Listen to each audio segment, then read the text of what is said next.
Hello. Hi. Hello. Hello. Hi. Hello. Wait, hold on. Setting something up. Okay. Hello. What's up, Greek yogurt? Hi, Edolv. Edolv? Edolv? What's up, Didi? How's it going? What's up, Hope? Glad you could join. Hey, Nikki. Nice of you to join. What's up, Dan? You did make it. What? What's up, Darth Claire? Hey, Katie. Glad you could join. What? I'm not late. I'm not late. You're late. What is time but a human invention? What's up, Secret? Hello. Hey, Emily. Glad you could join. Pop, pop, pop. Happy New Year. Happy Lunar New Year. It's actually tomorrow, so happy Lunar New Year's Eve. Boop, boop, boop, boop. Hey, Anthony. How's it going? Yeah, I was at my parents', okay? And I rushed over. Because of the stream, okay? Because I care. I care about it. I care about you guys. Yeah. I had it's since it's New Year's Eve, we usually have like lunch and dinner at my family's, right? Yeah. So we had a big old lunch. You want to see what we had? Some good food, okay? My mom makes some good freaking food. What's up, Ada? Happy New Year's to you. Hey, Losh. I have one picture.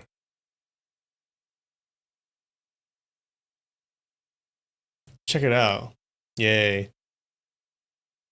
Yeah. This is the best, okay? This one right here. Okay, well, you can't see it because I'm an idiot. This is the best, okay? This is crispy pork belly. Oh, so good. The skin is super crispy. I don't know how my mom does it, but she makes it very well. But yeah, do you know what this is? I don't know how to say it in English. So, like, we'll make a bunch of food, right? And then we'll put it up on an altar and leave it there for like 5-10 minutes, okay? And then we light some incense, and so it's like an altar for like deceased family members. So grandparents on my grandparents on my dad's side are passed away. Yeah, so we leave the food there for a couple of minutes. That's like representing them eating the food. Okay, so up there in heaven or wherever they are, they can eat our food and enjoy it with us. Then afterwards, we'll take that down from the altar and then we'll eat the food too. Yeah, so that's what we did today. All right, we did that. Yeah, then I rushed over here to do this stream. And afterwards, after this, I'm going to go back to my parents, okay?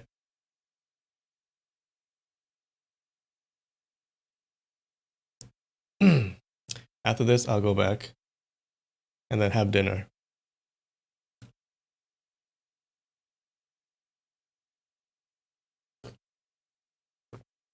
Bloop, bloop, bloop, bloop. You're waiting for my mom to start a channel to join her Patreon? Yeah, maybe. Okay, she makes some good food. If only I can teach her English, it'll be great. Yeah, it's like a food offering for the deceased family members. You had homemade dumplings, Losh? Awesome. Did you make it?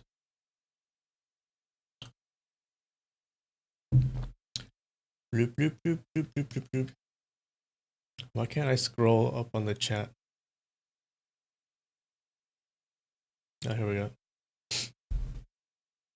You're calling a morning feast. Yeah, I don't know what you call it in English. I guess it is a food offering, right? Like a food offering table, altar for your ancestors. Yeah.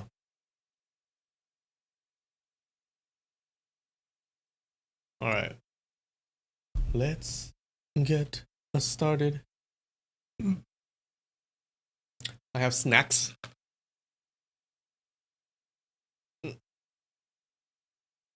It's pizza pretzel. Oh wait, pretzel. Pretzel. Oh, that's what a wild and wacky name. Pretzel. We're gonna have so much fun eating this. This wild and wacky food. Pretzel. It's pizza flavor, okay? I have high hopes.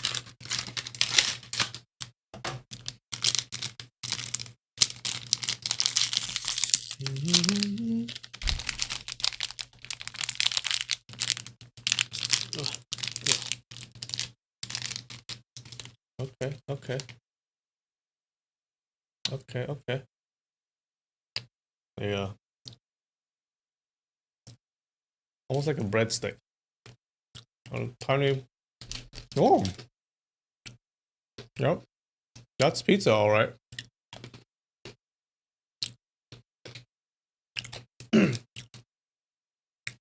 I taste the tomato sauce.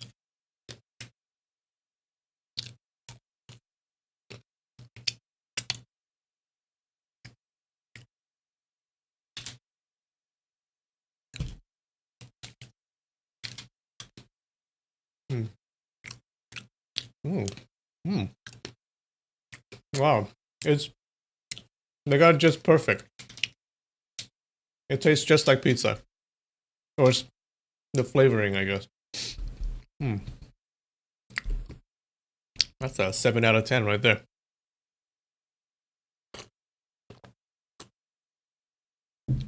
You wish you can join my membership? Ah, don't worry about it. Don't worry about it. You don't have to.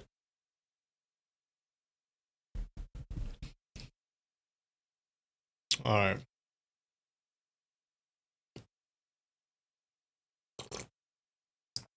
Thanks for making you pass your Japanese history course. Awesome. Congratulations. It's not because of me. It's all you, pal. It is all you. Yeah, the logic is to let the ghost eat the food. What? Oh, you mean the logic is to let the ghost eat the ghost of the food? The spirit of the food? I guess. I don't know how it works, okay? I haven't died yet, but when I do, I will tell you how it works, okay? When I die, make an altar for me, put on some food, put on it some food, some boba, a boba drink, and maybe some wine. And if I taste it, I will tell you. Okay, if I eat it, I'll come back and I'll haunt you and I'll tell you how it works.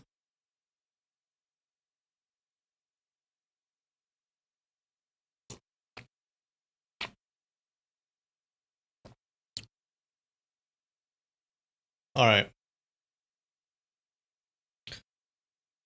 What happened last week? Last week, okay, so the Dali Emperors' group, okay, goes over to the place where Don Yu and Mu Wanqing are kept, right? And they get into a fight with the four great evils. But since no one's life seems to be in trouble, right? No one's life seems to be in danger. The emperor uses all the fighting as a distraction, right? And he slips past them to get to the cave where his nephew Duan Yu and Mu Wanqing are kept. But he gets stopped by the number one evil, a man in green. Okay, and the man in green calls the emperor a usurper who stole his throne. And meanwhile, inside the cave, Duan Yu is desperately trying to not sleep with his sister. And the emperor fights with the man in green, and it turns out that man can use the Yi Yang finger technique as well. Okay, so the Yi Yang finger technique is the special technique of the Duan family. Okay, it's super powerful, and it's a huge surprise that this guy can use the same technique, which is some evidence that this guy is also from the Duan family. The emperor suddenly he calls him senior. He calls this man in green his senior, and he shows great respect to him. And suddenly the emperor exits, right? Even though it meant that his nephew may produce a possible incest baby. And that's where we stopped.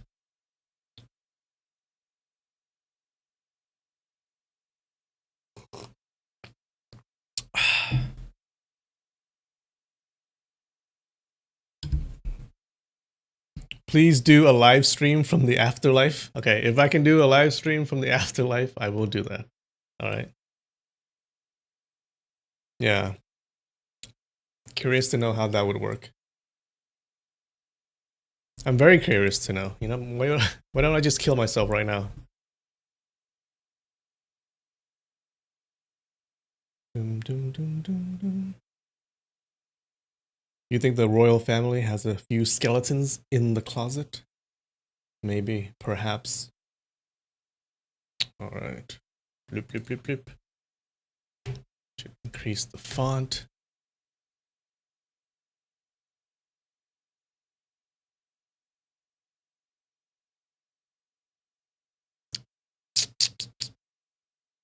Oh no.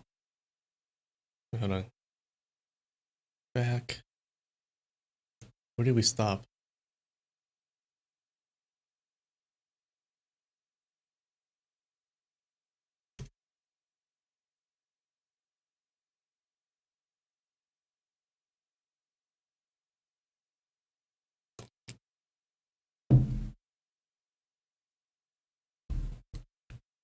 Don't kill myself? Okay, I won't. Just because you guys said it. I think this is where we ended. So the emperor turns and immediately leaves. Alright, we ready? Chapter 8, Part 2.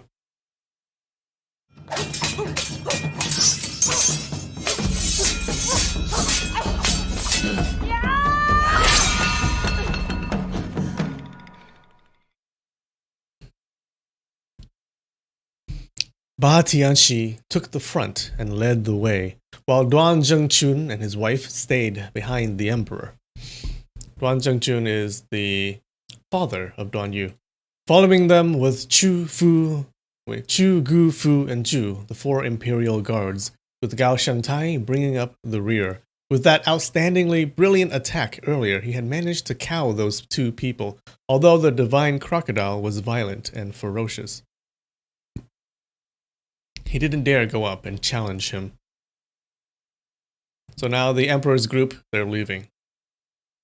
After walking 30 or so meters, Duan Zhengchun couldn't help but turn his head and gaze back at Qin Hongmian. Qin Hongmian was also watching his receding figure. Their 2 pairs of eyes met, and both of them were struck dumb.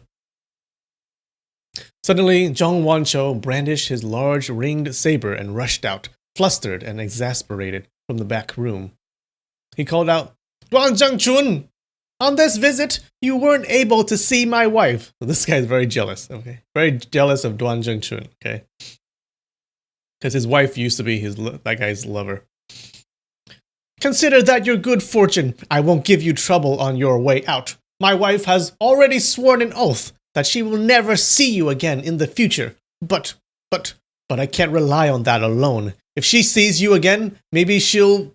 To put it briefly, you aren't allowed to come here again." After fighting with Duan Zhengchun and being unable to achieve victory after many stances, he had immediately retreated, going back to guard his wife, so as to prevent Duan Zhengchun from coming for her and seducing her. After hearing his wife swear an oath that she would definitely never see Duan Zhengchun again, he was hugely relieved, and then hurriedly ran out again to make his demand towards Duan Zhengchun. Duan Zhengchun's heart was saddened. He secretly said to himself, Why? Why is it that you refuse to see me in the future? You are already another man's wife. How could I possibly act to ruin your chastity? Although the second son of Dali's Duan dynasty is dissolute and lascivious..." Wait, didn't I give him a deeper voice? "He isn't a shameless, contemptible thug. Just let me see you again. Even if the 2 of us stood far away from each other and didn't say a single word to each other, I would still be happy."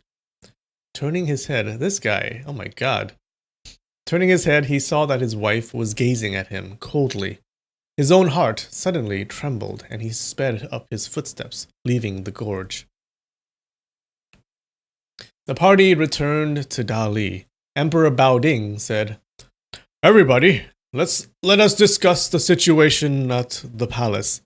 Arriving at the royal study in the imperial palace, Emperor Baoding sat on a chair covered with leopard fur in the middle of the room. Duan Zhengchun and his wife sat on the ground next to him. Gao Shengtai and the others cupped their hands, awaiting further orders.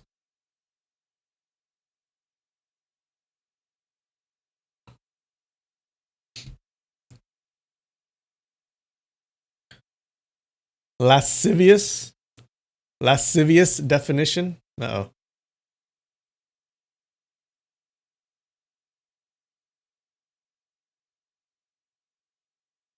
I think it means lustful, like a horny dude. He's always after the ladies. Wait, isn't it? Yeah, I think that's what it means. Lascivious. Mahaha, lustful, lecherous, lewd, libidinous. Hey, pickle snout. Yeah, smash that like. Okay. Smash that like button. I don't think I've ever said that as a YouTuber. Have I ever said that? Smash that like button. I don't think I've ever said that. I've told people to hit the like button before. I don't think I've ever used that cringy wording. But yeah. Wait, where am I? Emperor Baoding ordered that stools be brought for each of them, then ordered for them to be seated. Dismissing the servants, he explained how it was that Duan Yu fell into the enemy's hands. Everyone knew that the man in green was the key to the situation. Upon hearing Emperor Baoding say that not only did this person know the Yi Yang finger, but that his skill in it was above the emperor's own, everyone present didn't dare to interrupt. Each of them lowered their heads in thought. They all knew that the Yi Yang finger was something which was passed down from one generation to the next. Within the Duan family, only the sons were trained in it, and not the daughters, much less outsiders. If the man in green knew this art, he must be the offspring of the royal line.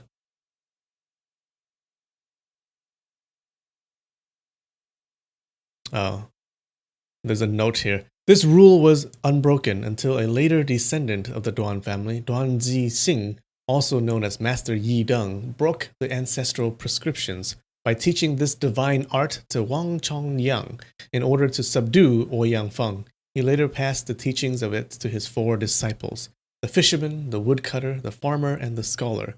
For a comprehensive overview, see Legend of the Eagle. This is a Legend of the Condor Heroes. Hey! It's a note telling you about something that happened in another novel.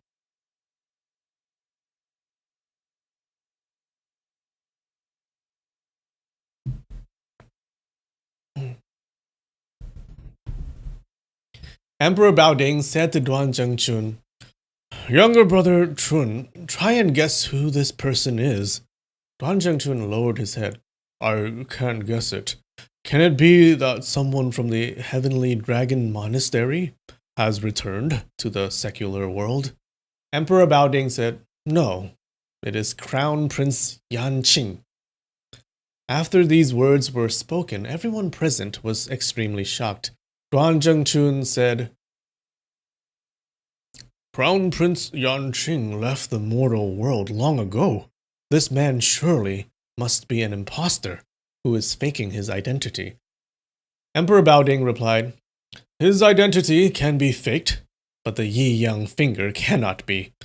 It's a commonplace occurrence in the Wulin for someone to secretly learn the martial arts of another sect, but how could anyone possibly manage to pilfer his way into this type of internal energy learning? This person is definitely Crown Prince Yan Qing. There is no mistaking it." Duan Zhengchun pondered this for a long time. He asked, "Then he is a noble figure within our Duan family.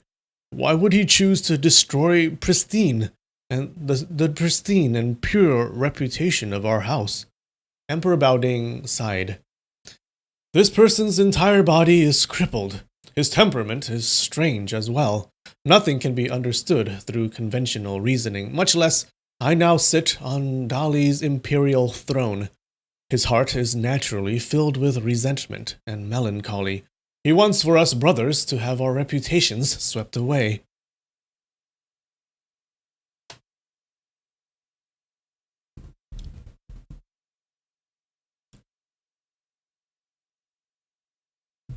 Dum, dum, dum. You think this novel is a prequel to the Condor trilogy? Is that true? I've never heard of that before. Duan Zhengchun said, Elder brother, you assumed the throne long ago.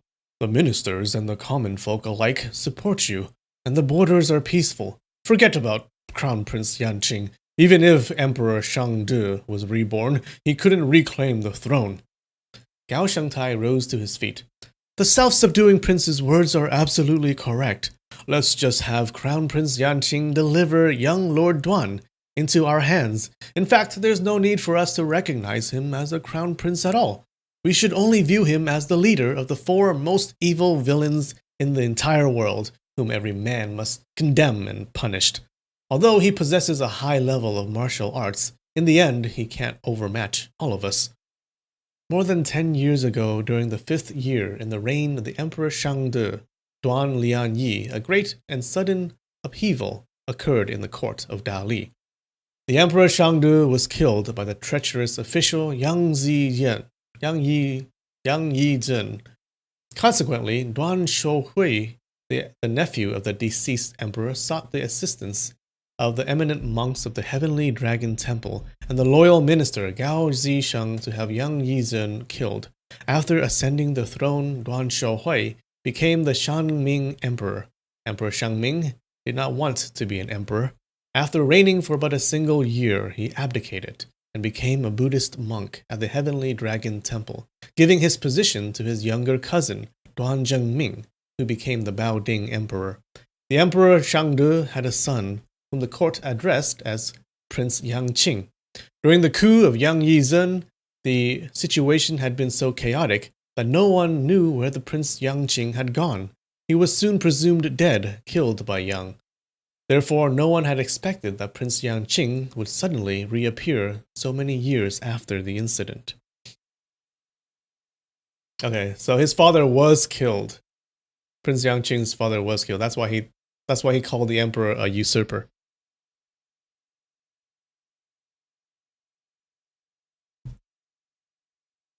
After hearing Gao Shengtai's words, Emperor Baoding shook his head.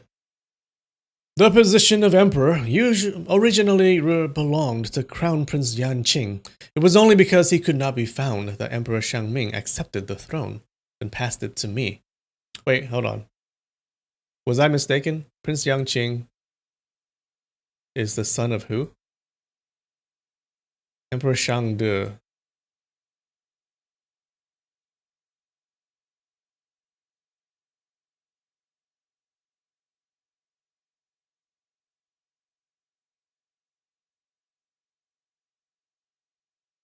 They're in the hold on. They're in the reign of the Emperor Shangde. The Emperor Shangde was killed. Okay. The Emperor was killed. Okay. And then let's see. Duan Shouhui, the Emperor. So the nephew of the deceased emperor sought to have Yang Yizhen killed. Okay, so the official who killed him was also killed after ascending the throne. Became Shangming. Okay,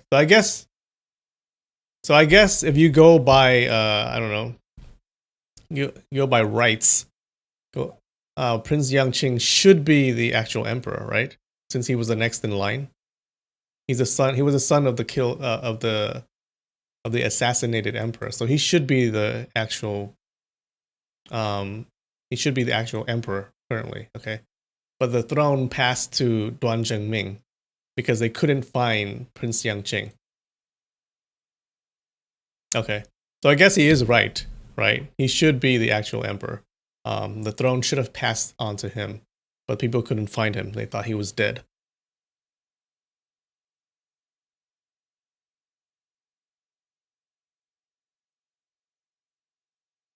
I hope that made sense. After hearing Gao Shengtai's words, Emperor Baoding shook his head. The position of emperor originally belonged to Crown Prince Yang Qing. It was only because he could not be found that Emperor Shangming accepted the throne and passed it to me. Since Crown Prince Yang Qing has appeared, I should resign my position to him. Turning his head, he said to Gao Shengtai, if your esteemed father was still alive, he would be of like mind. Gao Shengtai was the son of Gao Zisheng, a minister who had rendered outstanding service. The wiping out of the rebel forces in the past was completely due to the great efforts Gao Zisheng had exerted. Gao Shengtai took a step forward, then knelt down. My late father was loyal to his lord and loved his citizens. This freak in green claims to be the leader of the four evils. If he became the monarch of Dali, who can imagine how much the people would suffer under his reign? Even if I, your servant, were threatened with 10,000 deaths, I cannot accept your abdication. Also kneeling down, Ba Tianchi said, earlier, I heard the monstrous voice of the divine crocodile calling out and saying that their leader, the head of the four evils, was known as, what was it again? Evil beyond human capacity? If this person is not Crown Prince Yanqing, he naturally cannot be allowed to achieve his goals. But even if he is Crown Prince Yanqing, how can such a vicious, treacherous knave be allowed to rule over the people of Dali? If that were to happen, the country would certainly collapse, and many lives would be lost. Emperor Baoding waved his arm. The two of you, please rise. Your words are full of sense and reason, but Yu has fallen into his clutches. Aside from me abdicating, what method is there for us to get Yu back home? Guan Zhengchun said, Elder brother, we, the subjects, should be the ones giving away our lives to help protect our emperor. Even though you love Yu, how can you throw away your important position for him? Even if Yu manages to escape using your method, he would become the greatest sinner in all of Dali. Emperor Baoding rose to his feet. With his left hand, he stroked his long beard, while he lightly tapped his forehead with 2 fingers of his right hand. In these stories, they love to stroke their long beard. If you watch the TV shows, like the TV dramas, they love stroking their long beard as they talk, with wisdom. He began to pace in a circle in the study room. Everyone here knew that he always pondered in such a way when he was unsure as to how to best deal with an important issue. Ah, damn it, Nikki. Knave. Definition of knave? A treacherous knave. Doesn't it just mean a bad person? Like an evil, bad person? Right? That's a knave. Yeah. Generally, that's what it means. Yeah, like a villain. A scoundrel. A good-for-nothing. A dishonest and unscrupulous man. Yeah, that counts, right? That counts? Are you accepting my definition? I think that's good enough. Like a bad guy. I need a fake beard to stroke during these stories. Should I wear a beard? That would be weird.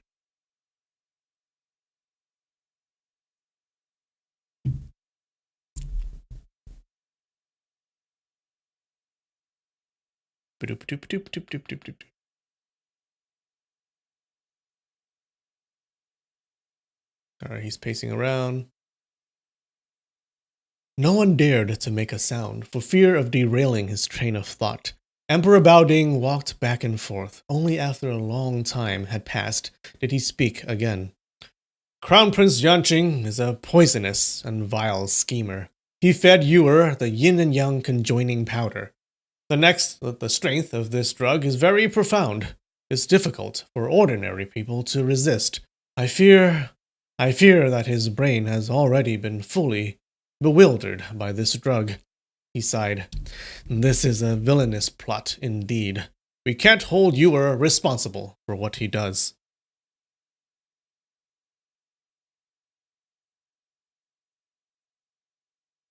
Duan Zhengchun lowered his head. His sense of shame was boundless. Ooh, his son. Yep. No one wants their son to do that. No one does. No one does. Duan Zhengchun lowered his head. His sense of shame was boundless. He thought to himself that the root of this disaster came from his dissolute, lascivious ways. Emperor Baoding returned to his seat. Minister Ba, issue a decree. Have Imperial Hanlin Academy prepare a written edict, conferring upon my brother, Zheng Chun, the position of Huang Tiai Di, Imperial Crown Brother. This is a title conferred upon a sibling of an emperor, which puts that sibling first in line of succession for the throne, above that of even the emperor's own children. Ooh. So he made his brother the crown brother. Or, not the crown prince. Wait, no, you would still call him the crown prince, right? Yeah. Anyways, he made his brother the heir. Okay, he made his brother his heir. So originally the heir was Duan Yu, right? But now he's like, well, we can't do that anymore, right?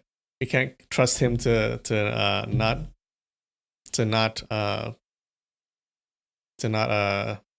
have an incest baby. We can't trust him, so we have to make my brother the crown prince. So the brother is next in line. Duan Yu has just been kicked out of the line of succession. Duan Zhengchun was startled, then hurriedly knelt down. Elder brother, you have always been benevolent and upright, and have governed the people virtuously. The heavens will surely protect you, and you will have countless sons and grandsons. Please rescind your edict. Extending his hand, Emperor Baoding lifted Duan Zhengchun up. You and I are brothers. The country of Dali should have been administered by the both of us. To begin with, forget about the fact that I don't have sons or grandsons. Even if I had both, I would transfer my throne to you. Younger brother Chun, I made the decision to make you my heir long ago. Everyone in the country knows that. Today we'll make it official, to let Crown Prince Yanqing know that he will not achieve his heart's desire.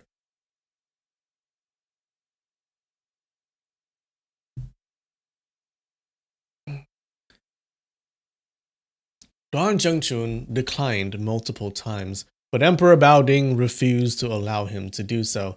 He had no choice but to kowtow and thank the emperor. Gao Shangtai and the others rushed forward to congratulate him. As Emperor Baoding was without sons, the imperial throne would definitely go to Duan Zhengchun in the future.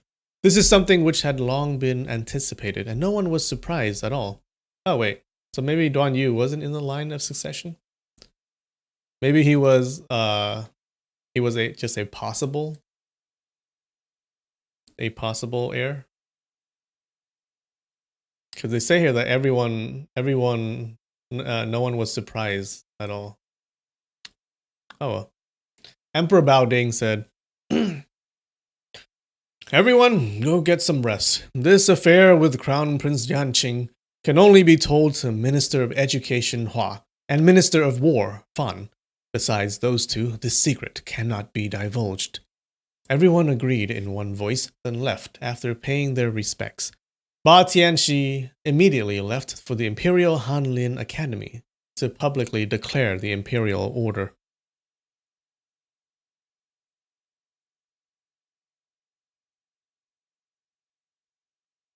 Duan Yu is still in line? Yeah, he's still in line because he's the son of his dad. But he wasn't the heir, or he wasn't the assumed heir to the current emperor. Right.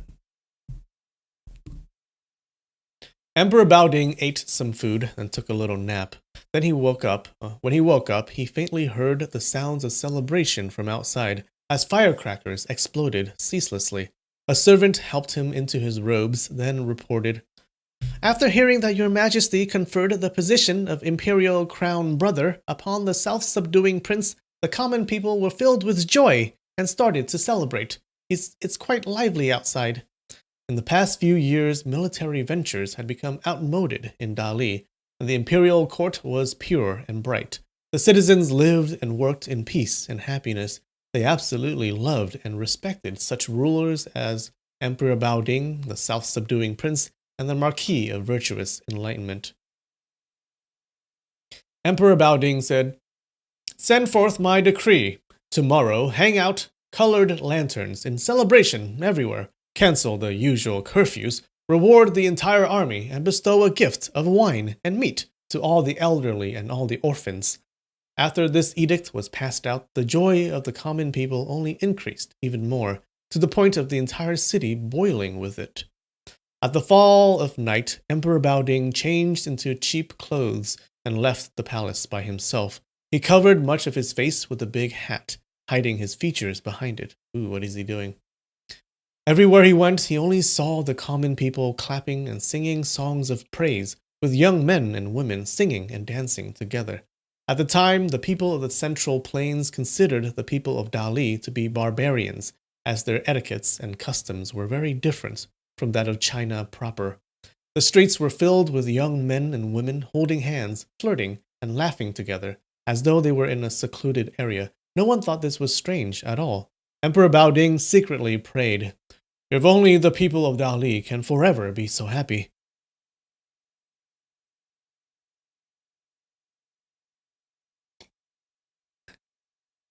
No one's really planning to save Don Yu. After leaving the city, he hastened his steps, traveling more than 20 li before he entered a mountain range. The farther he walked, the more barren was the land around him. After passing through 4 mountain cavities, he arrived in front of a small monastery. At the monastery gates were written the words, "Flower Gathering Monastery." The national religion of Dali was Buddhism. There were tens of large monasteries outside the nation's capitals, and over 100 small ones. The flower-gathering monastery was far away from civilization, and few joss sticks were burning in front of it. Even if one was a citizen of Dali, one might not know of the place. Emperor Baoding stood silently in front of the monastery for a short moment, then strode forward and lightly knocked 3 times at the gate. After quite some time, the monastery gates opened with a novice monk, and a novice monk came out. He politely asked, "A respectful guest has brightened our doorway. What worthy purpose has led you here?" Emperor Baoding replied, "I'd like to trouble you to inform Master Huang Mei that an old friend, Duan Zhengming, is requesting to see him." The novice monk said, "Please enter." Turning, he respectfully waved him in. Emperor Baoding lifted up his foot, preparing to step inside the monastery. He suddenly heard 2 clear ding sounds emanate from a chime in the inner courtyard. All of a sudden, his entire body felt cool and pure. His thoughts became tranquil, and his spirits lifted with peace. His spirits filled with peace. Freed of anxiety, he entered the monastery and headed for the inner courtyard. The novice monk said, "Respected guest, please wait here. I will go report to my master." Emperor Baoding said, "All right." Folding his hands behind his back, he stood in the middle of the courtyard.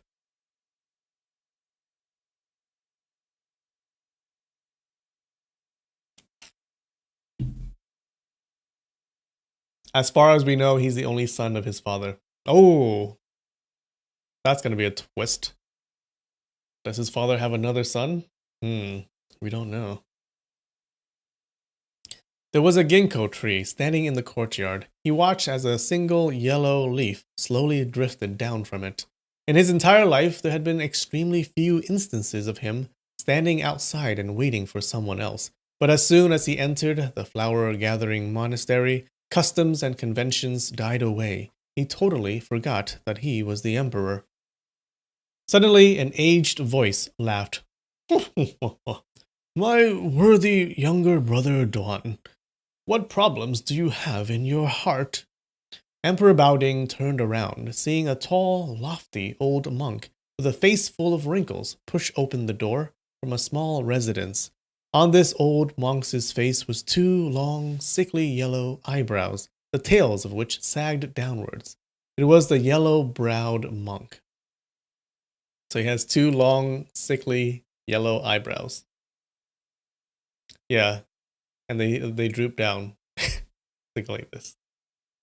I don't think eyebrows actually do that in real life. But in these stories, they absolutely do. So the eyebrows are hanging from his face, like two mustaches.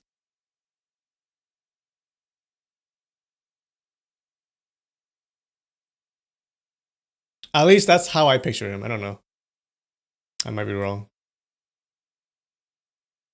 Cupping his hands, Emperor Baoding said, Excuse me for disrupting your meditations. The yellow-browed monk laughed. Please, enter. Emperor Baoding strode forward and entered the small residence.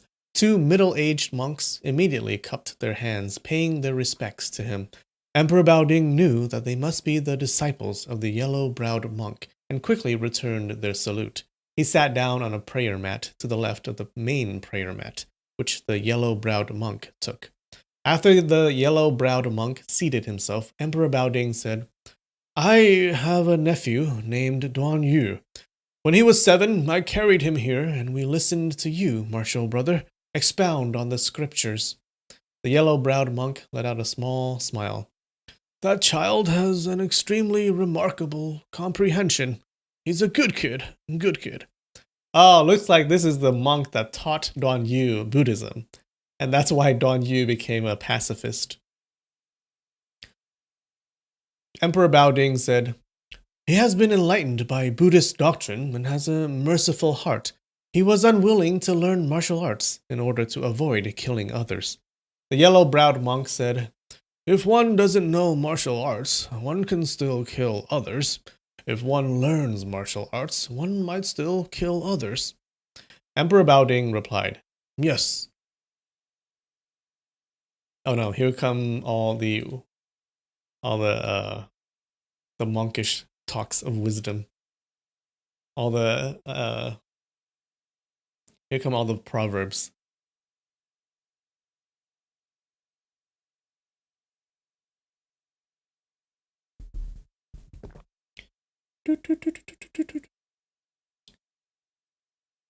He's just built that way. Don't judge. Oh, you mean the eyebrows? Eyebrows? No one's judging. That's a cool eyebrow look, okay? I wish I could have those eyebrows.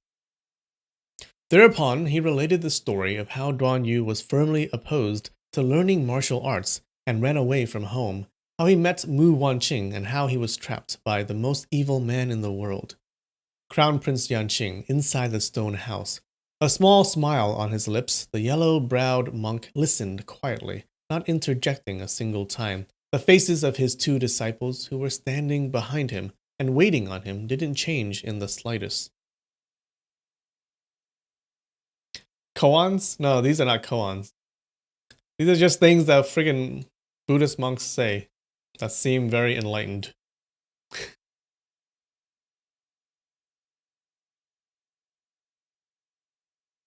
After Emperor Baoding was finished, the yellow-browed monk slowly said, This Crown Prince Yanqing is your older male cousin. It's inappropriate for you to fight with him. It's even inappropriate for you to send your subordinates to fight with him.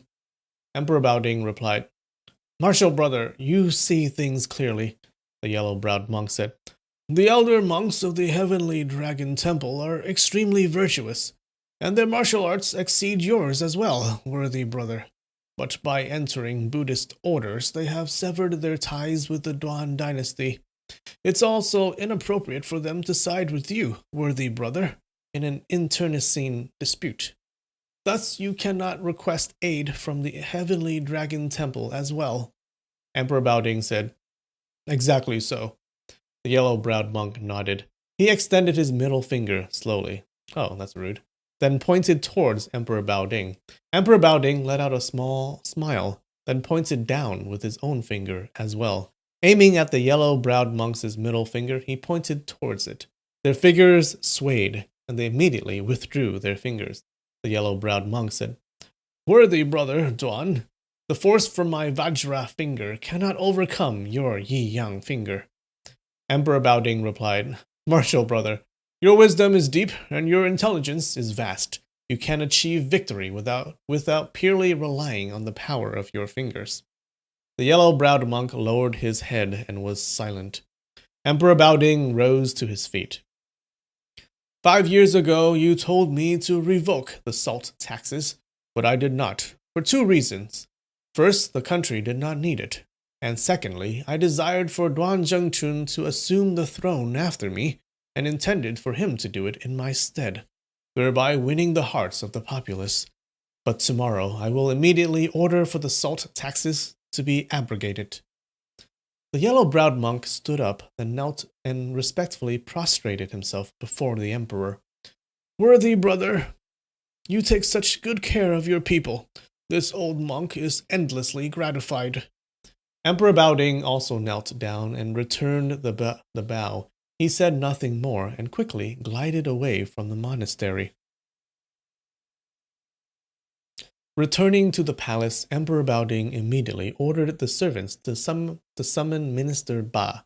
He ordered him to abolish the salt tax. Ba Tianqi kowtowed, thanking the emperor for his benevolence. Majesty, your great benevolence is the utmost fortune of the common people. Emperor Baoding said, Make sure that our own use of salts is reduced and restrained whenever possible in the palace. Go discuss with Ministers Hua and Fan to see if you can think of any areas where we can cut back. Ba Tianqi agreed and left the palace. Ba Tianqi immediately arranged for a meeting with Minister Hua He-gen, and together they arrived at the manor of Fan Hua, the Minister of War. He informed them of the abolishment of the salt tax. With regards to the matter of Duan Yu being kidnapped, he had already informed them earlier. Fan Hua muttered to himself, The self-subduing prince's son has fallen into the hands of a vile man. For the emperor to suddenly decide to abolish the salt tax, he must be using this as a method of beseeching heaven for its help to return the self-subduing prince's son safe and sound. If we cannot help alleviate his concerns as an emperor and as an uncle, what face will we have to remain in the leadership position of the imperial court? Ba Tianqi said, Exactly so. Second brother, what brilliant scheme have you thought of to rescue the child? Fan Hua replied, Since our opponent is Crown Prince Yan Qing, the emperor will do everything possible to avoid directly confronting him as an enemy.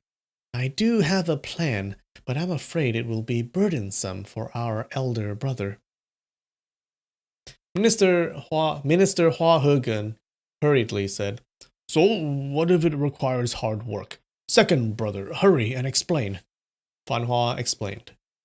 The emperor himself said that Crown Prince Yan Qing's martial arts ability was slightly above that of his own.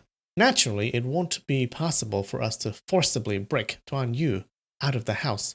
Elder brother, why don't you once more take up that old profession of yours from 20 years ago? Minister Hua's entire face blushed red. He laughed. Second brother, you're making fun of me again. The Minister of Education, Hua He-gen, was originally named Hua E-gen. He was of lowly birth, although he had now risen to the stature of being one of the three most powerful ministers of Dali. Before his rise, he was in the business of grave robbing. His best skill was in looting the tombs of princes and rich merchants. After they died, these wealthy people would often be buried with many riches and precious treasures. Hua E-gen would tunnel his way into the tombs and steal the treasures. Although it required a tremendous amount of effort, he was never detected by anyone. Once, upon tunneling his way into a particular tomb, he discovered a secret martial arts manual. Practicing in accordance with it, he managed to learn an extraordinarily powerful set of exterior martial arts. Man, these martial arts manuals, they're hidden everywhere. Like, they're all over the place.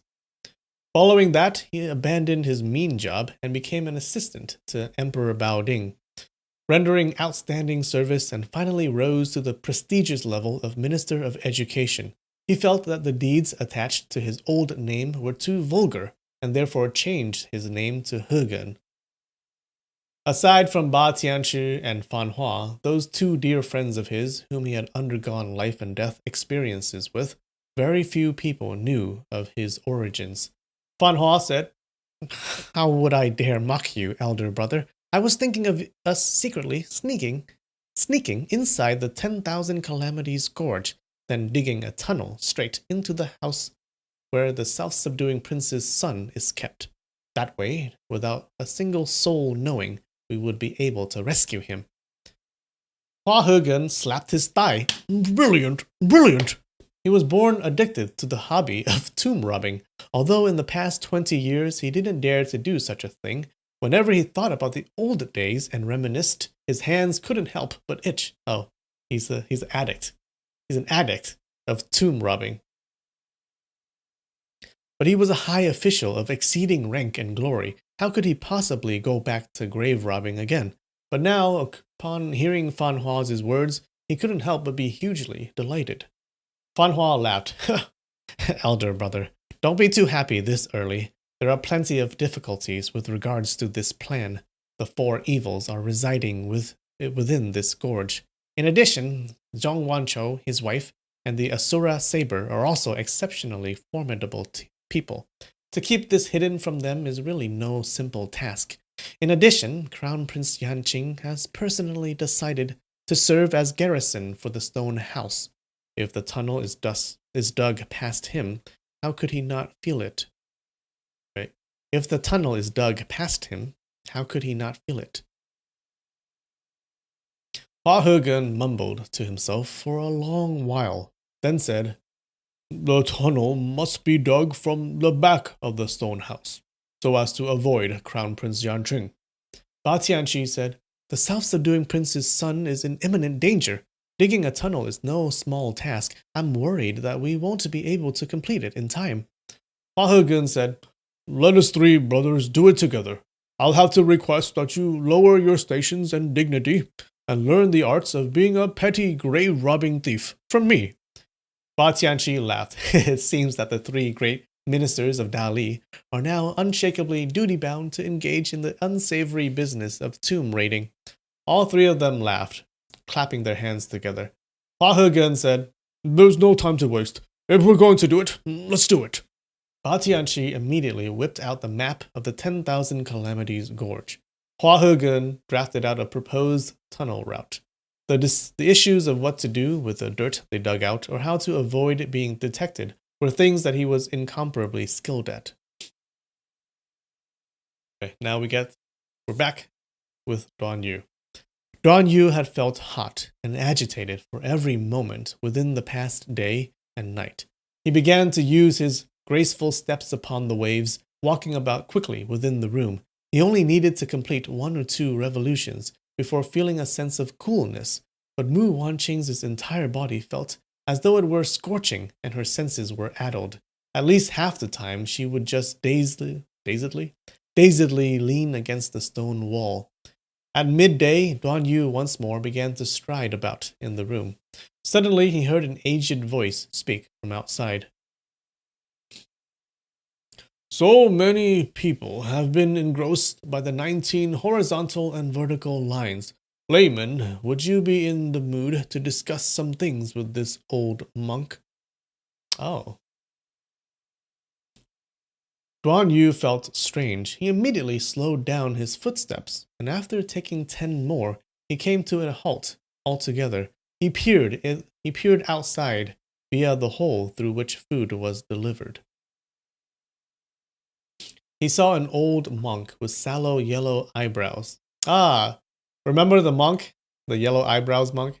He said he wouldn't help, but he now he's secretly helping. So I guess he can't officially help, but he unofficially he's actually helping them. Like what is he doing? Like how is he helping Duan Yu? We're not sure yet. He saw an old monk with sallow yellow eyebrows and a face filled with wrinkles. In his left hand, he held a steel muyu instrument, which is a Buddhist percussion instrument used to beat a rhythm while chanting prayers. The size of a rice bowl. It's a wooden fish, right? Or a steel fish. The thing that you see. Well, you can look it up.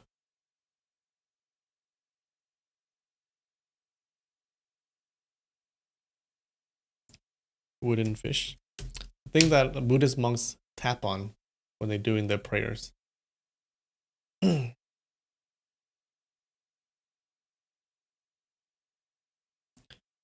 These things.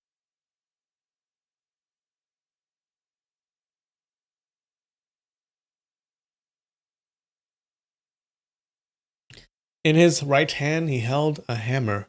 He repeatedly struck the Muyu with the hammer several times, producing a series of loud clangs. From the sound of it, the hammer must have been made of steel as well. While doing so, he chanted Buddhist prayers. Amitofo, Amitofo. Bowing his head, he pointed the hammer at a blue stone in front of the stone house and began to draw a line. With a chi sound, bits of stone began to fly everywhere, and a straight line immediately appeared. Duan Yu felt strange. He vaguely felt as though he had seen this old monk before in the past. The power in his hands was incredible, but with a casual wave of the hand, a deep mark had been made in the blue stone. The results were similar to that which a stone mason might have achieved using hammer and chisel over a long period of time. The line carved was extremely straight as well. If a stone mason had wanted to carve out a line so straight, he would have had to draw it out first.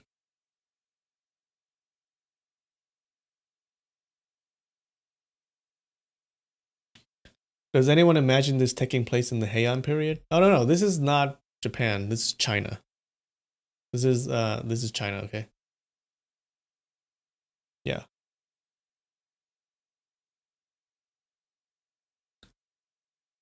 Yeah. No, it's not in the Tang dynasty. It's the Song dynasty. Do we need to look at the map again? We should, right?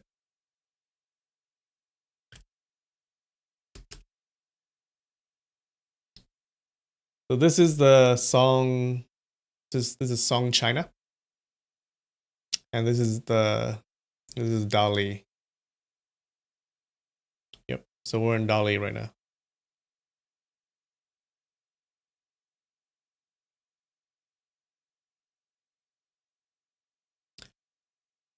A gloomy voice in the front of the house spoke. Power of the Vajra finger. Wait, no. Power of the Vajra finger. Good skill. It was the man in green, evil beyond human capacity, stretching out his left cane. Wait, how did his voice go? Oh yeah, this guy can't speak. He speaks through his tummy. Right? Stretching out his left cane, he also carved out a horizontal line on the stone. This straight line intersected perfectly with the one carved out by the yellow-browed monk. His line was also carved deeply within the stone and very straight, without any crookedness or curvature. The yellow-browed monk laughed. Benefactor, you are willing to grant your instructions to me? Excellent, excellent. He carved out a second vertical line with his steel hammer. Following him, the man in green carved out a horizontal line with his steel cane, and thus, in such a manner, these two exerted their energies to carve.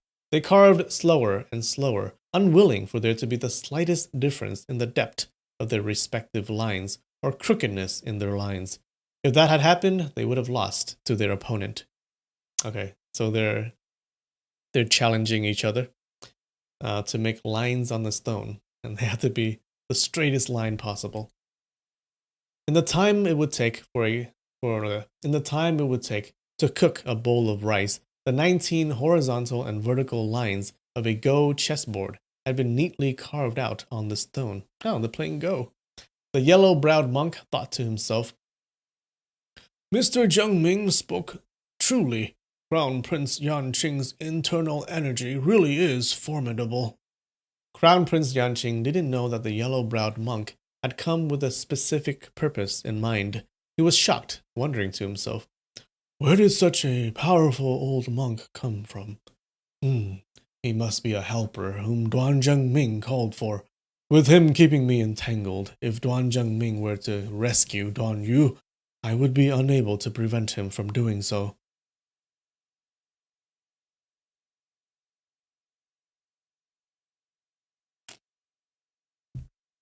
The yellow-browed monk said, Benefactor Duan, your strength is deep and profound. Admirable, admirable. Your skill at chess is surely tenfold that of this old monk's as well. He says chess, but it's a go. This old monk would like to request that you allow me a handicap of 4 stones. The man in green was startled. He thought to himself, The power of your fingers is so very profound. You must be a famous man of high status. You came to challenge me. How could you immediately ask for me to give way to you? He replied, Master, no need to be courteous. Victory and defeat must naturally be determined on an even playing field. The yellow-browed monk replied, You really must allow me the handicap of 4 stones. The man in green said emotionlessly, Since you claim that you have little skill in chess, there is no need for you to force yourself to play. The yellow-browed monk replied, Then let me have an advantage of 3 stones instead. The man in green replied, I will give you a handicap of 1 stone, if you give me the same. The yellow-browed monk laughed. Evidently, your accomplishments in the field of chess are limited. I'll allow you the handicap of 3 stones. I'll allow you the handicap of 3 stones instead. The man in green replied, That is also unnecessary. We shall simply play. In the yellow-browed monk's heart, a feeling of dread grew. This man is neither conceited nor rash. He is somber to the extreme, a truly formidable opponent. No matter how I badgered him, he wouldn't react to me. As it happened, the yellow-browed monk wasn't certain of victory. He knew that all chess players liked to outdo others. Generally, when he requested a handicap of 3 or 4 stones, his opponents would agree. He himself was beyond such worldly things, and cared little for such empty things as reputations. If Crown Prince Yanqing, desiring to flaunt his abilities in chess, had agreed to allow a handicap, the yellow-browed monk would have gained a massive advantage, and naturally would have had an increased chance of success in this battle. He didn't expect that Crown Prince Yanqing He didn't expect that Crown Prince Yanqing neither allowed others to take advantage of him, nor would he take advantage of others. He wasn't the least bit negligent, showing an unparalleled solemnity and sternness. The yellow-browed monk said, Fine. You're the host, I'm the guest. I'll take the first move. The man in green said, No. A powerful dragon cannot crush a snake in his own haunts. Which means a powerful force must give way to a weaker one, if on the weaker one's turf. I will go first. The yellow-browed monk said, Then the only way we can determine who will go first is via a guessing game. Please guess if my age this year is even or odd. If you guess correctly, you may go first. If not, I go first. The man in green said, Even if I guess correctly, you will deny it. The yellow-browed monk said, Fine. Then I guess something which I won't be able to deny. When I am 70 years old, will the number of toes on my feet be even or odd? This riddle was extremely bizarre. The man in green thought to himself, Everyone has 10 toes. Of course the number will be even. If he's purposefully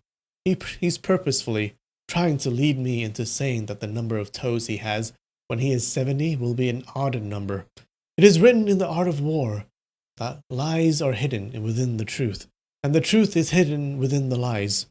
He has 10 toes, but purposefully made the exact number seem mysterious so as to deceive me. How can I fall for such a trick? He said, The number is even. The yellow-browed monk replied, Wrong. It is odd. The man in green said, Remove your shoes and prove it. The yellow-browed monk took off his left shoe, revealing 5 toes in perfectly good shape. The man in green, observing his opponent's countenance, saw a small smile on his face. He thought to himself, So he really only has 4 toes on his right feet? He watched as the monk unhurriedly removed his right shoe as well, and slowly began to remove his socks. He was just about to say, no need to check, just go ahead and play the first stone. But suddenly he thought to himself, wait, I can't fall for a trick. He watched as the monk removed the sock from his right foot as well. Once again, 5 perfect, undamaged toes were revealed. Where was any disfigurement? There was none at all. Countless thoughts flashed through the mind of the man in green as he wondered what the meaning behind this move of his opponent was, only to see the yellow-browed monk casually wave his small steel hammer downwards. With a ka sound, he chopped off the pinky toe of his right foot. His 2 disciples stood behind him. Upon seeing their master disfigure himself, causing blood to flow in front of him, they couldn't help but let out an "ah" cry.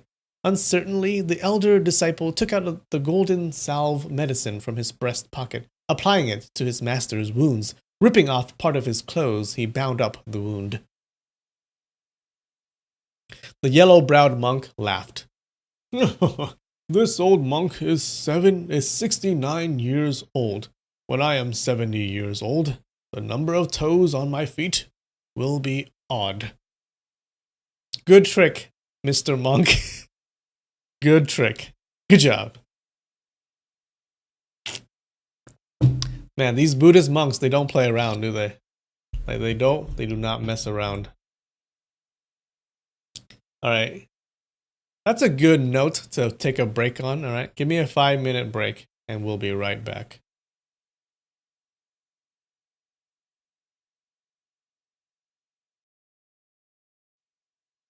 And we're back. I need newer Chinese music? No, I don't. Okay. This is a classic, okay? The classic song. Don't judge me.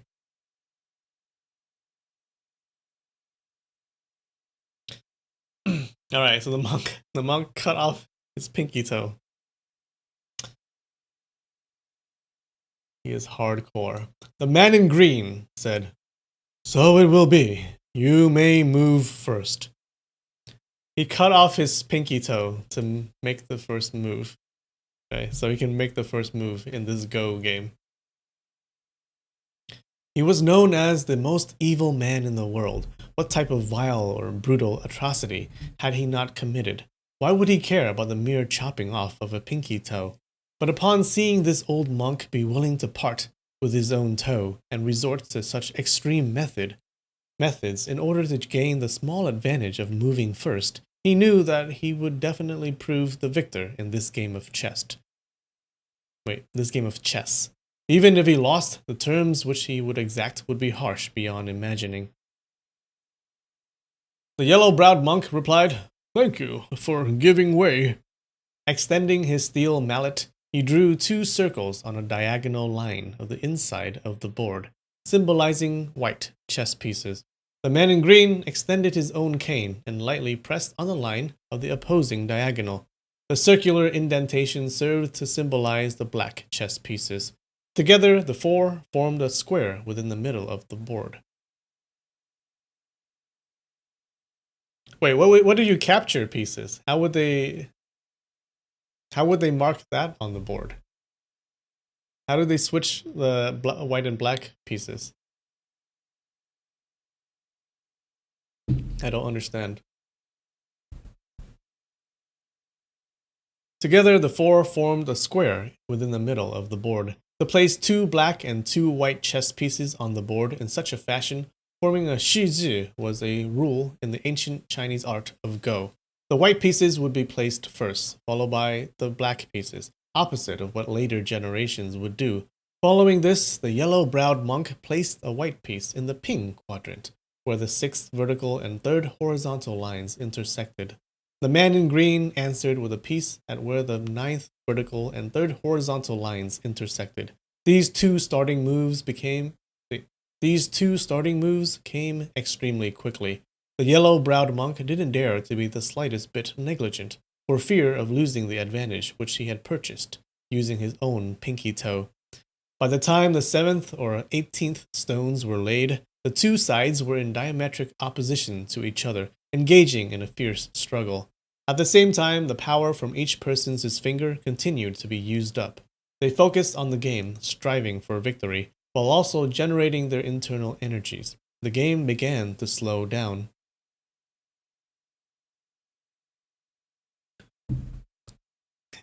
You went to get a drink in honor of that boss move? Totally. The second disciple of the yellow-browed monk, Po-Chen, was also an expert at this game. He saw his master and the man in green utilize marvelous military tactics, and many variations were used. A threat to the yellow-browed monk's pieces in the lower right corner of the board appeared. If the yellow-browed monk did not move to cope with the threat, he would be exposing those pieces to extreme hidden dangers. But if he used a piece to guard that corner, he would have lost the offensive. The yellow-browed monk was unable to make up his mind for a long time. Suddenly, a voice cried out from the stone house. Counterattack at the Chu quadrant, and you won't lose the offensive. As it happened, Duan Yu excelled at chess ever since his youth. At this moment, seeing the vicious battle which those two were engaged in, he couldn't help but blurt out what the next move should be. Ah, look at Duan Yu, helping an old man out. A common saying described this situation most aptly. The spectators see clearly, the players' eyes are clouded. Duan Yu's skill in chess was higher than that of the yellow-browed monk. With him being in the position of a spectator, it was all the more easier for him to see the key to solving the dilemma. The yellow-browed monk said, This old monk was going to make that move all along. Only I was unable to follow through with that choice. Young benefactor, your words have removed the doubt in my mind. He immediately placed a piece at the Chu position, where the seventh vertical line met the third horizontal. According to ancient Chinese rules of playing Go, the chessboard was divided into the quadrants of Ping, Shang, Chu, and Ru. The Chu quadrant was in the upper right corner. The man in green said emotionlessly, The onlooker who does not speak is of noble character. The player who makes his own move is a true man. He mad. Duan Yu yelled back, You imprisoned me in this room. You aren't a gentleman of noble character to begin with. The yellow-browed monk laughed. I'm a true monk, not a true man. The man in green said, Shameless, shameless. After thinking for a moment, he pressed his cane down and created an indentation within the Chu quadrant. After their armies had exchanged countless attacks, the yellow-browed monk's forces were once more in danger. His disciple Po-Chen was worried while watching. Duan Yu, however, didn't make a sound. Thus Po-Chen walked next to the stone house. In a low voice, he whispered, Mr. Duan, how should this next move be played? Hey, why is this monk cheating? Duan Yu replied, I already thought of a solution. The problem is the solution must be implemented across 7 moves. If I say it and the opponent hears me, he'll counter it. That's why I hesitated to speak. Po-Chen extended his right palm. With his left hand, he wrote on his right palm, Please, write it out. Following that, he immediately extended his hand into the hole in the boulder. But as he did so, he said, Since this is the case, there's nothing that can be done. He knew that the internal strength of the man in green was astonishing. No matter in how low a voice Duan Yu whispered, he would overhear.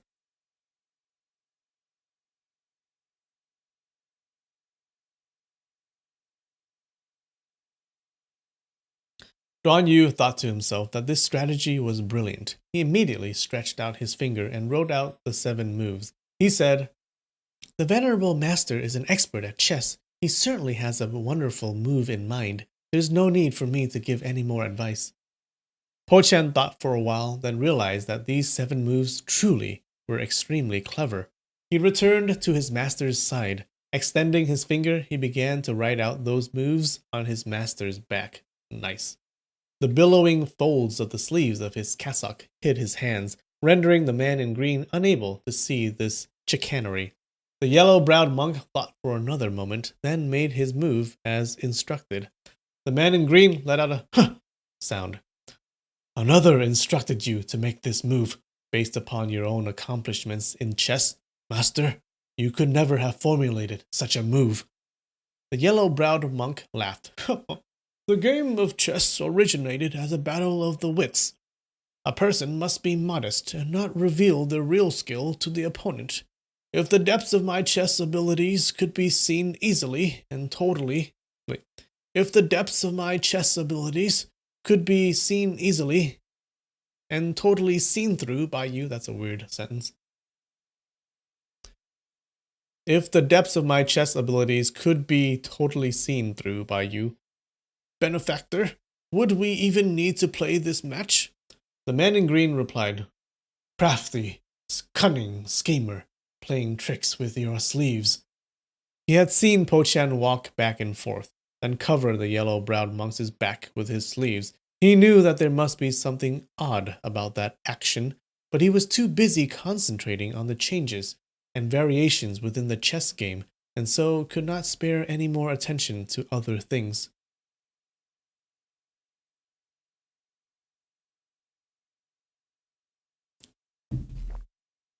The yellow-browed monk's next 6 moves were all according to Duan Yu's instructions. He did not need to use his energy to think of them, and only needed to exert his energy to draw the actual pieces on the board.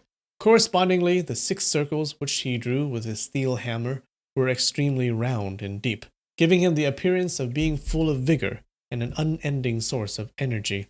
The man in green, seeing that each of these 6 moves were more powerful than the previous, was forced to ponder deeply in order to defend against each one of them. He was totally forced to the defensive.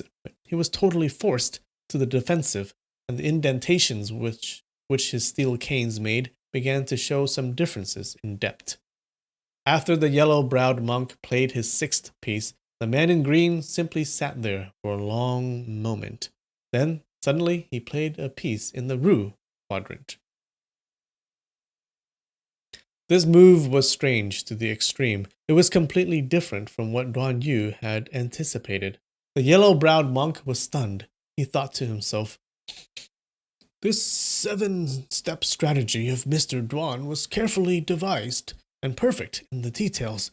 By the time I laid down the 7th piece, I would have advanced from being 1 move ahead to being 2 moves ahead. But now I'll no longer be able to make the 7th move. All my previous efforts were wasted. As it happened, the man in green saw that the battleground was becoming more and more disadvantageous to him. No matter what defense he might use, he would still be in trouble.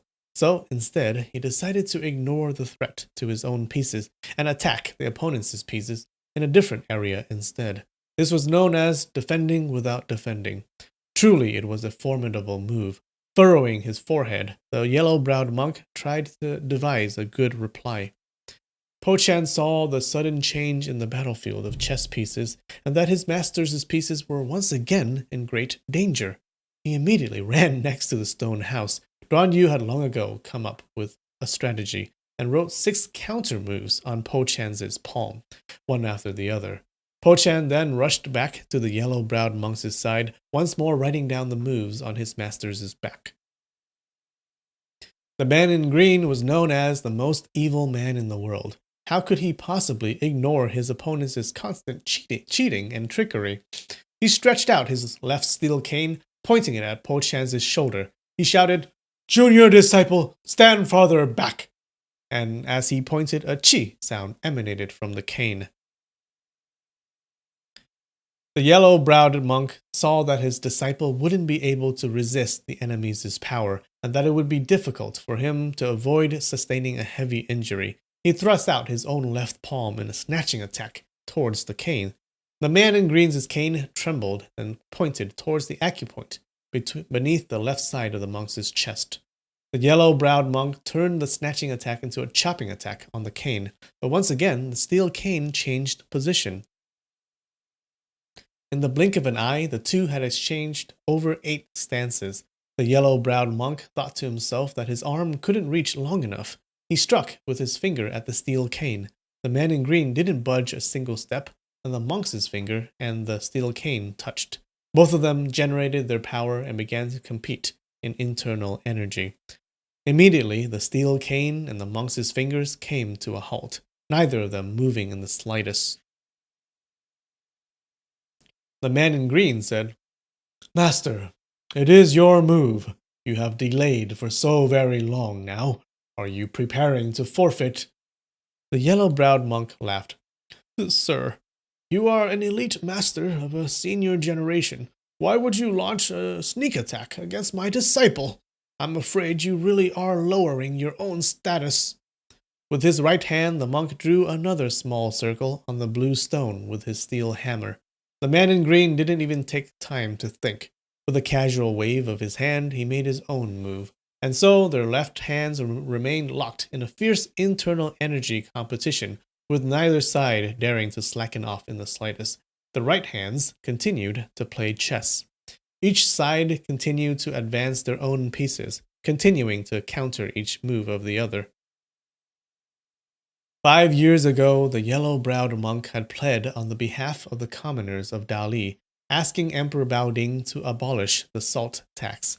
Only now did Emperor Baoding agree. The two of them had reached a tacit understanding that the yellow-browed monk would rescue Duan Yu in Emperor Baoding's place. The yellow-browed monk thought to himself, "It is of little consequence if I lose my life, but if I cannot rescue Duan Yu, how can I possibly face my worthy brother, Zheng Ming?" Oh, okay. So it looks like this monk is doing this because Emperor Baoding abolished the salt tax. Right. So they made a deal.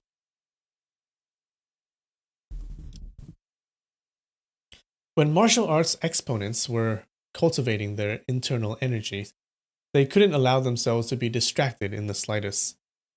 This is what is described as reflecting the brilliance of emptiness, forgetting both myself and the world.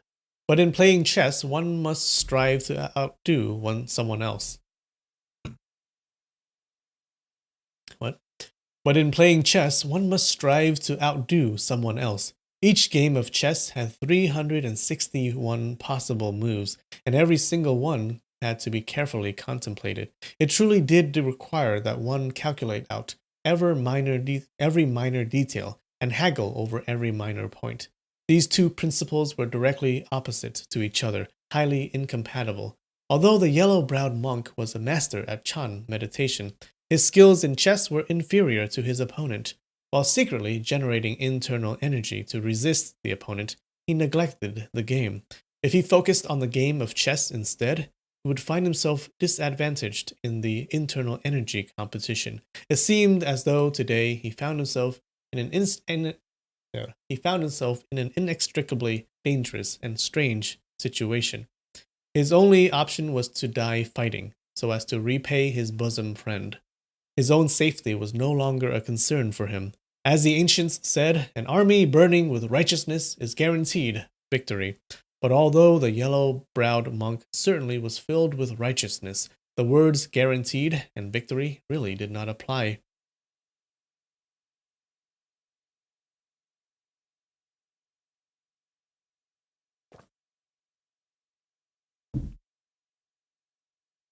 The three ministers of Dali, Minister of Education Hua Hegen, Minister of War Fan Hua, and Minister of Soil and Water Ba Tianqi, led 30 subordinates who possessed martial arts in their expedition.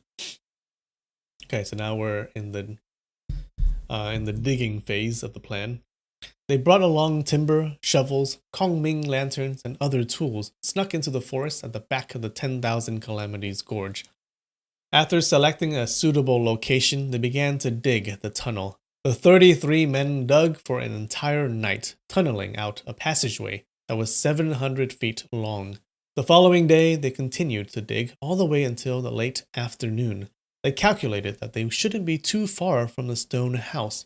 Hua Hegen ordered his subordinates to withdraw and dispose of the dirt, leaving only 3 of them as they continued to dig. They knew that Crown Prince Yanqing's martial arts were extremely profound, and so they dug as quietly as possible, not daring to make even the slightest of sounds. Under the circumstances, their forward progress slowed greatly. They didn't know that at this moment, Crown Prince Yanqing was exhausting all of his energy and concentration in competing in both chess and internal energy with the yellow-browed monk. There was no chance that he might hear them digging a tunnel.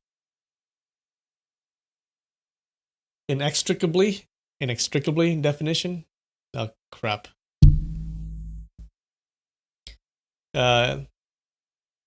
Inextricably means you cannot get out of it. So he's in an inextricably dangerous and strange situation. He's in a situation where he cannot get out of. A dangerous situation where he cannot get out of. Inextricably.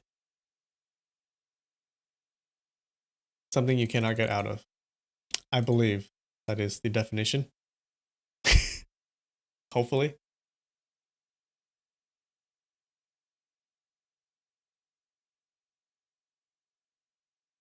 Yeah! Impossible to disentangle or separate.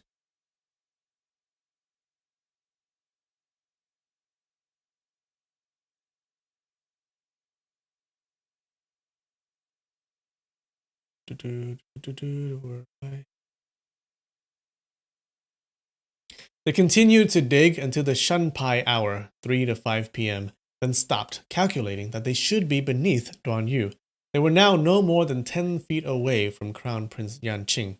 Consequently, it was now all the more important for them to proceed with caution. They definitely could not risk making a single sound. Hua Hegun put down his iron shovel and began to dig using his 10 fingers. He executed his exceeding claw skill, and his 10 fingers became much akin to a pair of steel claws, tearing through large chunks of dirt. Fan Hua and Ba Tianxi stood behind him, picking the dirt, which his claws dislodged, and disposing of it. At this point in time, Hua Hegun was no longer digging forwards. Rather, he had begun to dig upwards. The architectural feat had been completed, but as to whether or not Duan Yu could be rescued, they would find out very soon. All three of them couldn't help but have their hearts beat faster. Digging upwards was a much less taxing proposition than digging forwards. Once the dirt and mud was loosened, they would fall down of their own accord. After Hua Hegun had dug sufficiently upwards to allow himself to straighten his body, his digging speed increased even further. After digging for a while, he would stop and listen carefully, trying to hear any movement above him. In such a manner, he dug for the length of time which might take 2 joss sticks to burn down. By then, he judged that he could be no more than a foot away from the surface. He dug even more slowly now. As he gently brushed aside the remaining dirt and mud, his hand came into contact with a flat wooden plank. He was ecstatic. So, the stone house has a wooden floor. That makes it much easier to deal with. Pouring power into his fingers, he slowly carved out a 2-foot-long square in the wooden board. He then withdrew the support his free hand had been providing the wooden plank, and the wooden square lightly fell down, creating an aperture which a single person could easily pass through. Hua Hegun lifted up his iron shovel, waving it in a circle above the floor, in order to guard against a sneak attack. Suddenly, he heard a loud "ah" sound, as a female voice screamed loudly. Hua Hegun said in a low voice, "Miss Boo, don't scream. I'm a friend. I'm here to rescue you." With a leap, he jumped out of the hole. But when he saw the insides of the room, he was hugely startled. What type of stone house was this? The room was bright and clean, and all sorts of bottles and jars covered every single cabinet and table. A young girl with a terrified expression on her face was standing in one corner. Hua Hegun immediately knew that he had miscalculated and dug into the wrong place. Ah, crap. The location of the stone house was only known by Emperor Baoding, who had described it to Ba Tianxi, who in turn described it to him. Afraid of being caught, he hadn't dared to personally inspect the terrain. Operating on the basis of third-hand information, he hadn't been too far off, but nonetheless a huge error had been made. Hua Hegun had dug himself directly into Zhang Wanchou's house. That young girl was Zhong Ling. She was in the process of rummaging through her father's belongings, trying to find the antidote for Duan Yu. All of a sudden, a big man suddenly jumped up out of the floor. How could she not be terrified? Hua Hegun's thoughts moved quickly. Since we dug into the wrong place, we'll have to start digging anew. I've already left behind traces of my passing. If I kill this girl in order to silence her, after finding her corpse, Zhong Wancho will certainly search the area. He'll find me before I can manage to tunnel my way to the stone house. The only option is to temporarily take her into the tunnel. If others go looking for her, they'll definitely search outside of the gorge. You done goofed? You done goofed. Alright. But it's okay. He found Zhongling. But at this very moment, footsteps could be heard outside the room as someone walked nearby. Hua Hegan waved his hands towards Zhongling, signifying that she wasn't to cause a disturbance. Turning his body, he extended his left leg towards the hole, as though he were preparing to go back down. But suddenly, he spun around and leapt towards Zhongling, covering her mouth with his left hand while hugging her around the waist with his right. He carried her within the hole, passing her downwards. Fan Hua received Zhongling from Hua Hegan, then grabbed a big handful of mud and covered her mouth with it. Oh, that's rude. Hua Hegan jumped back into the tunnel, then placed the wooden square, which he had cut out, back into its original position. Pressing his ears against the cracks, he listened to any sounds which might come from above. He heard the sound of two people walking into the room. A male voice said, "You must have lingering affection for him. Otherwise, why would you keep on trying to prevent me from ruining the reputation of the Duan family?" A displeased female voice replied, "What lingering affection are you babbling about? I never had any affection for him to begin with." The male voice said, "If that's true, I couldn't be happier. Excellent, excellent." Utter happiness was in his voice. The woman said, "However, Miss Mu is my martial sister's daughter. She's one of our people. How can you mistreat her so?" By now, Hua Hegan had already realized that the two people speaking had to be Gorge Master Zhong and his wife. Hearing that the topic of their conversation had to do with Duan Yu, he became all the more attentive in his eavesdropping. He heard Zhong Wancho say, "Your martial sister wanted to sneakily release Duan Yu. Fortunately, she was discovered by Yu Niang. Your martial sister is already one of our enemies. Why care about her daughter? Wife, the people who are now at our halls are all famous members of Dali's Wulin community. If you didn't pay the slightest attention to them, you walked into the room, widened your eyes, and glared at them. Isn't that a bit not polite?" Madame Zhong angrily replied, "What's the point of you inviting those fellows into our house? We don't have much of a relationship with any of them. Do you think they will dare offend the Emperor of Dali for our behalf?" Zhong Wancho said, "I didn't invite them here for the purpose of asking them to loan us their fists in battle and rebel against Duan Zhengming. As it happened, they were all present within Dali. I invited them here to drink wine and serve as witnesses for what will happen. Duan Zhengchun's own son has shared a room with his own sister and engaged in licentious, incestuous acts as though they were animals. The guests that I invited today even include some heroes from the Central Plains to our north. Early tomorrow morning, we'll open the door to the stone house and give everybody something to see. The heir of the Duan families is Yi Youngfinger in such a state. Won't that be so very amusing? Won't this be spread far and wide throughout the Jianghu?" As he spoke, he began to laugh loudly, utterly delighted. "Ha ha ha ha ha ha!" Madame Zhong let out a sound. "Contemptible and despicable, brazen and shameless." Zhong Wancho said, "Who are you cursing as being despicable and shameless?" Madame Zhong said, "Whoever performs despicable and shameless acts is a despicable and shameless person. There's no need for me to curse them as being such." Zhong Wancho said, "Right, that..." Zhong Wancho said, "Right, that evil fellow, Duan Zhengchun, describes himself as being a dissolute playboy and has brought many sins upon his own head. In the end, his own children will fall in love and engage in an illicit sexual relationship. He really is extremely despicable and shameless." Madame Zhong let out a cold smile, but did not respond. Zhang Wanshou asked, "Why did you smile coldly like that? Can it be that those two words, despicable and shameless, were not directed towards Duan Zhengchun?" Madame Zhang smiled coldly again.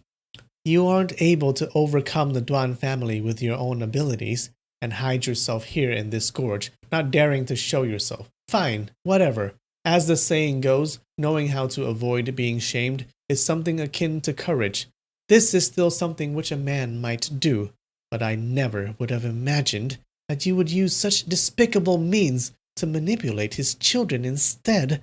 The heroes of the world won't be laughing at him. No, they will be laughing at you, Zhang Wanshou." Zhang Wanshou leapt to his feet. He angrily said, "You're calling me shameless and despicable?" Tears flowed down Madame Zhang's face. Her voice choked with sobs. She said, I didn't imagine that the husband whom I married, the good man to whom I entrusted my entire being, would be a person like this. My life is so bitter." Seeing his wife cry, Zhang Wanshou couldn't help but be flustered. Fine. If you want to curse at me, then curse at me as much as you want." He stalked back and forth across the room. He wanted to offer his wife some sort of apology, but couldn't immediately think of anything appropriate to say.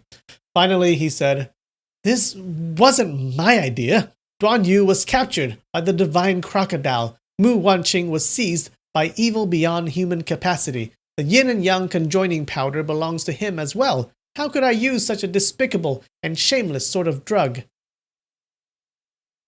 At the moment, he wanted to disavow all responsibility. Madame Zhang laughed coldly. As long as you know what the words despicable and shameless mean. If you don't approve of this idea, then you should release Miss Mu." Zhang Wanshou said, That won't work. If I release Mu Wanqing, what type of performance can Duan Yu put on by himself?" Madame Zhang said, "Fine. If you want to be despicable and shameless, I'm going to do something despicable and shameless as well for you to see." Zhang Wanshou was startled and hurriedly asked, You, what are you going to do?" Madame Zhang let out a huh sound. "Just go imagine it by yourself." In a trembling voice, Zhang Wanshou said, Are you going to find Duan Zhengchun? Find Duan Zhengchun, that evil thief, and commit adultery with him again?" Madame Zhang angrily roared, "What do you mean again?" Zhang Wanshou hurriedly laughed. "Oh, wife, don't be angry. I misspoke. Of course you would never did that with him. When you said that you would do something despicable and shameless for me to watch, that was just a joke, right?" But Madame Zhang did not respond. This is a really funny conversation. Zhang Wanshou's mind was greatly disturbed. Casting his gaze widely about the room, he saw that all the bottles and jars were all jumbled about. He said, what a mischievous kid Zhongling is. At her tender age, she actually came and asked me about the yin and yang conjoining powder. Where did she hear about it anyhow? Now she came here and made a mess of things." As he spoke, he went into the room and began to straighten and reorganize the medicine cabinets. One foot strode on top of the piece of wood which had been cut away earlier. Hua Hugen hurriedly exerted his strength to keep the piece of wood from collapsing in order to prevent Zhang Wanshou from discovering them. Madame Zhang said, "Where is Ling He anyhow? Where did she go? Why did you need to take her to the grand hall to meet the guests anyhow?" Zhang Wanshou laughed. "The two of us made such a beautiful little girl together. How can I not introduce her to my friends?" Madame Zhang said, "What, are you a monkey showing off your treasure? I saw the wicked look in the eyes of that Yun Zhonghe fellow as he stared non-stop at our daughter. You need to be careful." Zhang Wanshou laughed. "I only need to be careful about you. You are a lovely woman with the complexion of a flower and are as beautiful as the moon. Who wouldn't be scheming to steal you away?" Madame Zhang spat, then shouted, Ling Er! A serving girl walked towards her. "The young miss was just here a moment ago." Madame Zhang nodded. "Go find that young lady. I have something to tell her." Underneath the floor and within the tunnel, Zhongling clearly heard every single word her parents exchanged. Unfortunately, there was no way for her to respond. Her heart was filled with fear, and in addition, her mouth was covered with mud, making her feel even worse. Zhang Wanqiu said, "Take a rest. I'll go keep our guests company." An icy expression on her face, Madame Zhang coldly replied, "Why don't you rest instead? I'll go keep them company." Whoa. Zhang Wanqiu said, "Let's go together." Madame Zhang said, "The guests want to see my flower-like complexion and my moon-like beauty. Why would they be interested in seeing your long horse-like face?" Oh, well, that was uncalled for. "One day, I'll even be tired of seeing that face, and then you'll know how it feels. These past few days, Zhong Wanqiu had been getting blamed for everything he did. No matter what he said, his wife would abruptly ridicule him. He clearly saw that after his wife had met with Duan Zhengchun again, old passions once more began to rise in her thoughts. Even though he was unhappy, he never dared to snap back at her. He could only let out a laugh, then walk towards the great hall. While walking, he thought to himself, she's going to do something shameful and despicable for me to see. Then she said that one day she'll even be sick of seeing my face. That means she isn't sick of seeing my face yet. Things aren't so very bad. I'm just worried about Duan Zhengchun, that thieving scoundrel." And we're done. Yay. How was that episode? That was a lot of things happened. A lot of things. Oh.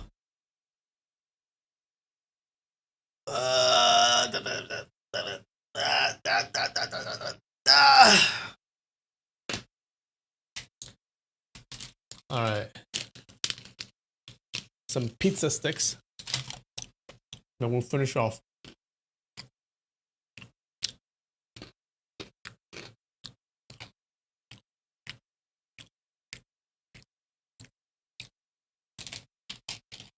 That was a wild ride.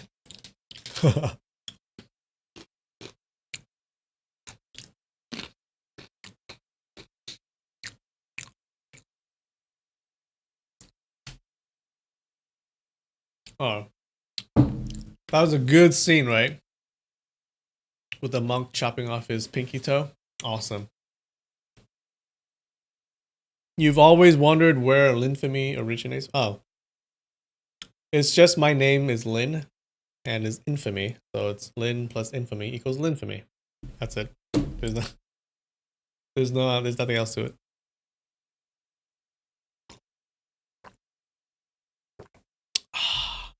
All right. Well, guys, happy Lunar New Year's. I'm going to go off to my parents to have some dinner, all right? We're having a family dinner because of the New Year's. All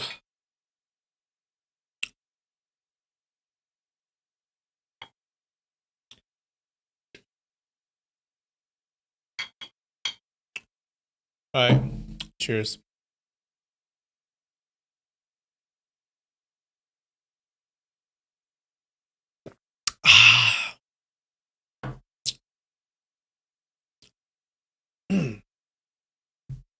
You're glad Duan Yu is still holding out? Ah, he's strong. He's a strong dude. All right, guys. Happy New Year's. I'll see you guys next week. Love you. And bye.